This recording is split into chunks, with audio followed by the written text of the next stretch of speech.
Hey there, I'm Sabrina, and I have an unbelievable story to share with you. My husband, Austin, and I met 5 years ago at a charity event. It was love at first sight, and we soon embarked on a beautiful journey together. We got married 2 years later and worked tirelessly to ensure a comfortable life for ourselves. Our long work hours never prevented us from finding time for each other because we cherished every moment we spent together. However, fate dealt me a harsh blow. One night, I came home feeling really sick. My body was weak, and I couldn't think straight. At first, I thought it was just a bad flu, something that would go away with some rest and medicine. As the days passed, things got worse instead of better. Breathing became really hard, like there was something heavy on my chest. I tried my best to take deep breaths, but it felt like I was suffocating. It was so scary being all by myself at home with nobody to help me right away. I managed to call Austin, even though my hands shook. "Baby, it's me. I need you to listen, please. I don't know what's happening, but I'm really scared. I'm not feeling very well." "Darling, what's going on?" I can't breathe. I feel so weak and so alone." "Darling, I need you to stay calm. I'm on my way. Okay, just lie down and try to take slow breaths. You're strong, and I believe in you. Help is coming." "I'm trying, but it's getting harder. I don't know if I can hold on much longer. Please hurry." "You're not alone. I'm doing everything I can to get there quickly. You need to stay strong for me. Take slow breaths and try to relax. Help is on its way, I promise, baby. I love you. Please don't let me go. I don't want to leave you." "My darling, don't talk like that. You're going to be okay. Just keep holding on. I love you too, and I need you here with me. We'll get through this together, I promise. Just keep fighting." Austin didn't waste any time. He asked his friend to call for an ambulance and rushed to get help. I just hoped they would arrive in time because every breath I took felt like it could be my last. It felt like time was slipping away and I didn't know what was going to happen to me. Finally, after what felt like forever, I heard banging on my door. I was so weak that I could barely move, but I knew help had come. I let myself drift into darkness, hoping that the doctors and nurses would be able to save me. It was such a scary moment, lying there not knowing if I would survive. When I regained consciousness, I found myself in a hospital room surrounded by white walls and the beeping of machines. To my relief, Austin was there, his eyes bloodshot from crying. "Austin, I'm so glad you're here. What happened? What did the doctor say?" "Of course, my love. I'll always be here. The doctors are still doing tests to figure out what's wrong.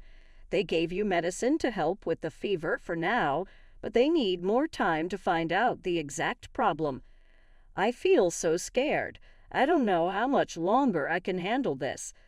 "I know that you're scared, love, but we have to stay strong and patient. The doctors are doing everything they can to figure out what's happening. We need to trust them in their knowledge. It's just not knowing that's really hard. I don't want this to be life-threatening. I just want to be healthy again." "I want that too, my love. Remember, we're in this together. No matter what the doctors find, we'll face it together. I'll be right here supporting you through it all." "Thank you, baby." Days passed, and dread and hopelessness engulfed me. Austin was not allowed to be in the same room as me as they were unsure of my condition. Nevertheless, he faithfully called me every morning and evening, diligently checking up on me. But the fear of the unknown weighed heavily on my heart, and I felt a sense of isolation. Finally, on the 4th day, the doctor approached me with a diagnosis. "Doctor, please tell me what's wrong with me. Did you find out what it is? So, the test results have come back, and I have a diagnosis for you. It appears that you have contracted a rare form of tuberculosis." "Tuberculosis? Does that mean I'm going to die?" "No, Sabrina. Please try to stay calm. We caught it at the right moment, and there is a cure for it. With the right medication, we can treat it successfully." "Oh, thank goodness. So can I be cured?" Yes, after 3 weeks of taking the medication, you will no longer be contagious. However, you will need to continue taking the medication for the next 9 months to completely get rid of the bacteria. That's a relief to hear. Thank you, doctor. I'm so glad we caught it in time. But what about my husband? Is he at risk? We took precautions. Austin has been quarantined as a preventive measure, and we tested him for TB. Fortunately, his results came back negative. You can rest assured that he is not at risk. Thank you, doctor. I'm so grateful that Austin is safe. We'll get through this together. After my discharge from the hospital, I returned home feeling weak and vulnerable. The financial burden of the hospital bills and the cost of medications weighed heavily on Austin. He worked long hours to ensure we could make ends meet, leaving me in need of someone to take care of me during my recovery. It was then that Austin suggested his mother, Harriet, as a potential caregiver.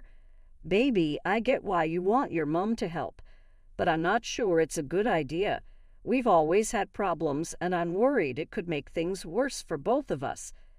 I know, darling. I get that you're worried, but she's our only family, and I trust her to take care of you. Believe me, it would make me feel better if someone I trust is looking out for you. I know, but Harriet and I get along like fire and ice. One of her being here just adds more stress to everything. I don't think either of us will have the energy to deal with her shenanigans. Well, I know our history with my mom hasn't been great, but she's still my mom, and I believe in giving her a chance. It would mean a lot to me if you could try to let her help us during this time. Fine, baby. I know family is important to you. I'll do my best to put aside my worries and give Harriet a chance. We'll figure it out together, I suppose. The mere thought of depending on Harriet sent a wave of worry through me. Our relationship had always been strained, like two opposing magnets that repelled each other. Our personalities clashed and our differences seemed irreconcilable. I often felt judged and unsupported in her presence, as if my choices and opinions were constantly under scrutiny. Harriet's presence had a way of making me feel small and insignificant. Her remarks and comments were often laced with disapproval, leaving me doubting my worth. It seemed like no matter what I did, I could never meet her expectations or gain her acceptance. Our interactions were filled with tension and a constant undercurrent of unease. But at that moment, when I needed help the most, I felt trapped. I had no other family to turn to for support. My parents had passed away, and I had no siblings. The only other person who could have come to my aid was my best friend, Chelsea. I didn't want to burden her with my troubles, so with a heavy heart, I reluctantly agreed to let Harriet take care of me. I knew that accepting her help came with its own set of challenges. It meant putting aside our differences and finding a way to coexist for the sake of my recovery. It meant swallowing my pride and opening myself up to the possibility of disappointments once again. But I had no other choice. I needed someone to be there for me, even if it was someone as challenging as Harriet. Little did I know that the path ahead would be filled with frustration and disappointment. Harriet's assistance turned out to be far from what I had hoped for.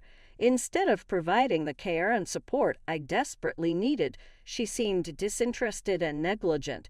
I found myself navigating my recovery largely on my own, struggling to perform simple tasks while feeling utterly alone. Each day became a battle against my weakened body and the emotional toll of feeling abandoned by the person who was supposed to take care of me. But I kept my silence, not wanting to burden Austin further with the added stress of our strained relationship. It was a lonely and disheartening time as I longed for compassion and understanding that seemed beyond Harriet's reach.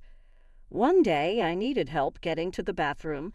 I was feeling particularly weak and wasn't able to do much by myself. I called out to Harriet to help me, but instead I was met with silence. Growing frustrated and desperate, I decided to take matters into my own hands. With the support of various things in my room, I made it to the bathroom. Once I was done, I managed to get out and was greeted by Harriet. At that moment, I felt a surge of anger course through me. "Why are you in my room?" I already took care of the problem myself. I never wanted to take care of you in the first place. I'm sick and tired of having to be your caretaker when you're perfectly capable of doing it yourself." "What do you mean by capable? Don't you see how much I'm suffering?" "Suffering? You don't know the meaning of suffering. I've had enough of this. I'm packing my bags and leaving." I felt my heart break at that moment. Why was she being so cruel to me? Couldn't she see how much I was suffering? I couldn't bring myself to say anything because I was still reeling from the shock of her words. I tried to protest, but my legs gave out from under me. She just looked at me with disdain instead of offering aid. Harriet abandoned me, leaving me there. I lay on the cold, hard floor, sobbing uncontrollably, my heart shattered. Hours later, I awoke to Austin's frantic shaking. My body was trembling, and my temperature soared. Austin rushed to get me back onto the bed, administering my medications with a mix of concern and anger. "Where is my mother, darling? What happened?" I don't know how to say this, but she left. I called her to help me get to the bathroom for half an hour before I finally dealt with it myself. Then, when I was done, she came into my room and said such cruel things to me. She told me she never wanted to take care of me and said she was done. I can't believe she would do that. I'm so sorry, my darling. I can't believe my mother would treat you this way. It's not fair to you, especially after everything you've been through. You don't have to apologize for anything, my dear. I can't understand why she would be so cruel. I'm sorry for burdening you with this." "My love, you are never a burden to me. I love you and I hate to see you hurt. I'll talk to my mother and make sure she knows how unacceptable her behavior was. You deserve better, and I promise to stand by you through it all." "Thank you, baby." In a desperate attempt to find help, Austin called my best friend, Chelsea, who agreed without hesitation to care for me for the next week. With Chelsea by my side, my recovery progressed smoothly. Finally, I regained my health and decided it was time to address Harriet's situation. Just as I resumed my job, Austin called me with startling news. His mother, Harriet, had been involved in a car accident, breaking both her legs and an arm. I asked Austin what we were going to do, and he admitted he didn't know. Harriet lived alone, and there was no one else to care for her. At that moment, a decision crystallized in my mind. I would be the one to take care of Harriet. When I arrived at the hospital to retrieve her, she glared at me, asking when Austin would come to look after her. I smiled serenely, explaining that I would be her caretaker since Austin was too overwhelmed with work. Harriet's shock was evident as she realized the tables had turned. As I cared for Harriet, I took it upon myself to ensure her life was just a little more inconvenient, a gentle reminder of the pain she had inflicted upon me. These inconveniences were minor but infuriating. For example, knowing how picky Harriet was with her food, I would sometimes cook her meals that I knew she hated or oversalt her food a little. Whenever she settled down to watch her favorite TV show, I would misplace the remote, causing her to call me for help. I would conveniently be busy doing a chore at that moment. Sometimes I would adjust the volume of the TV slightly, forcing her to strain her ears or reach for the remote she had finally found. In the mornings, when she craved a steaming cup of coffee, I would accidentally use her favorite mug and leave it unwashed, making her settle for a different cup or spend time cleaning her treasured mug. These small disruptions might seem trivial, but they served as a reminder that actions have consequences and thoughtlessness can lead to inconvenience. I also made sure that the items she needed were just slightly out of reach.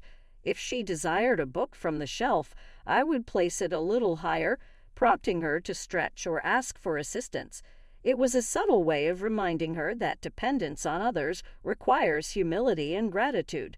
While these actions may have seemed petty, they were a means for me to regain a sense of power and control.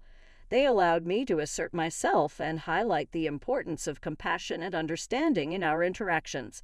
Harriet began to experience firsthand the frustration of being treated with the same disregard she had shown me.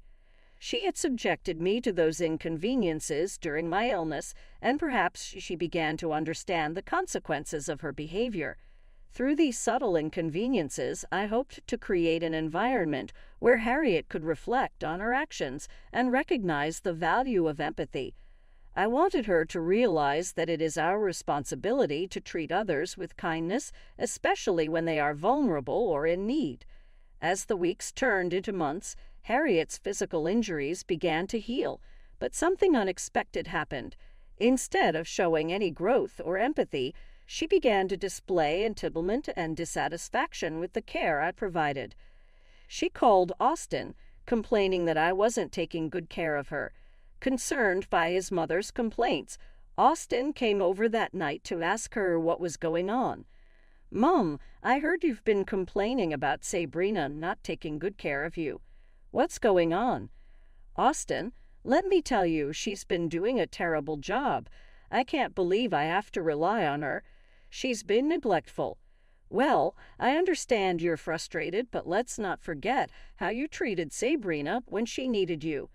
She stepped up to care for you despite our differences. She showed compassion and support even though it wasn't easy for her. Well, she should have done better. I don't see why I have to be grateful for her help. Well, you should have done better for her too. With the way you treated her, I'm surprised she didn't cause you any harm. A little neglect from her is better than her abandoning you, isn't it?" I didn't realize. It's time to acknowledge Sabrina's efforts and be grateful for what she did for you. If you're going to be disrespectful and unappreciative, then maybe you should find help on your own, just like you made us do for Sabrina. With that, Harriet scoffed and turned her head away, throwing a tantrum like a child. While Austin might have entertained her demands earlier, he was now fed up. He grabbed my hand, and we walked out, driving back home. Though I didn't expect Austin to stand up for me, I was beyond grateful that he did. It felt good to have the man I love reciprocate his love for me in such an obvious manner. In the days that followed, Harriet's absence became palpable. She didn't reach out to us, and we didn't attempt to contact her. We wanted to give her space to reflect on her actions and determine if she was truly ready to change. Through a chance encounter with one of Harriet's neighbors, Austin learned that she had hired someone to assist her. However, it became apparent that the hired help was treating her in the same dismissive and neglectful manner that Harriet had treated me. Austin and I learned of this with a mix of disappointment and understanding. We had hoped that our experiences would open Harriet's eyes to the importance of compassion and empathy, but it became evident that true transformation is a personal journey that cannot be forced upon someone. In the end, we made the conscious decision not to intervene. Our focus shifted toward nurturing our relationship and building a life filled with love, understanding, and support.